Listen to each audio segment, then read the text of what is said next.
This is Hector Quiroga with Auto Insurance Claim Advice. Today we'll be talking about rear-end accidents and what kind of issues come up with claims and claim investigation, and what is the most common type of investigation an adjuster will have to do. More than investigation, what is the most common issues that arise? First thing is, the view is that the vehicle that hits from behind is 100% at fault. That is a general rule, and it certainly is not always the case. This normal citation is a failure to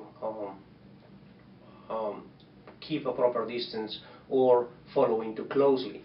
When that occurs, the vehicle that hits from behind receives a citation and is usually held 100% liable for the collision. That, of course, is not the case if you have a vehicle who intentionally steps on the brakes, or maybe leaves a vehicle disabled for a long period of time in a place where another vehicle is driving down the road and can be averted, or it's dark and it can't see this vehicle stop, and then a rear-end collision appears.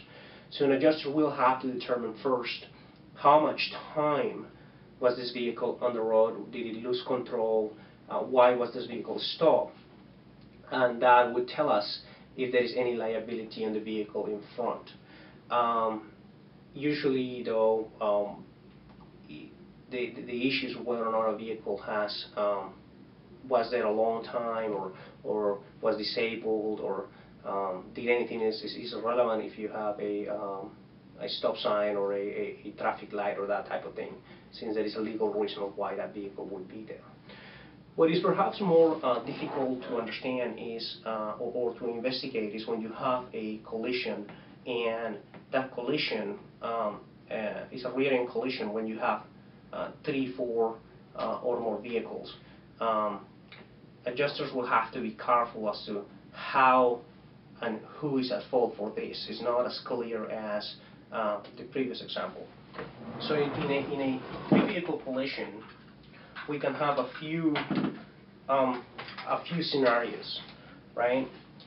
The first scenario that we can have is we have one vehicle stop, another vehicle stop, and a third vehicle coming, hitting this vehicle number 2 and pushing to vehicle number 3. So we have vehicle stop, this vehicle comes and creates a collision. If that is the case, then the adjuster is going to have to determine how many impacts this vehicle felt, because if this vehicle stops and it is pushed, feels one impact and then a second impact, then if the impact on the rear of the vehicle was first and the vehicle in front, that would suggest that this is what happened. If that's the case, this vehicle would be liable 100% for the damages to this vehicle, to the rear end, to the front end, and to the rear end of the very first car.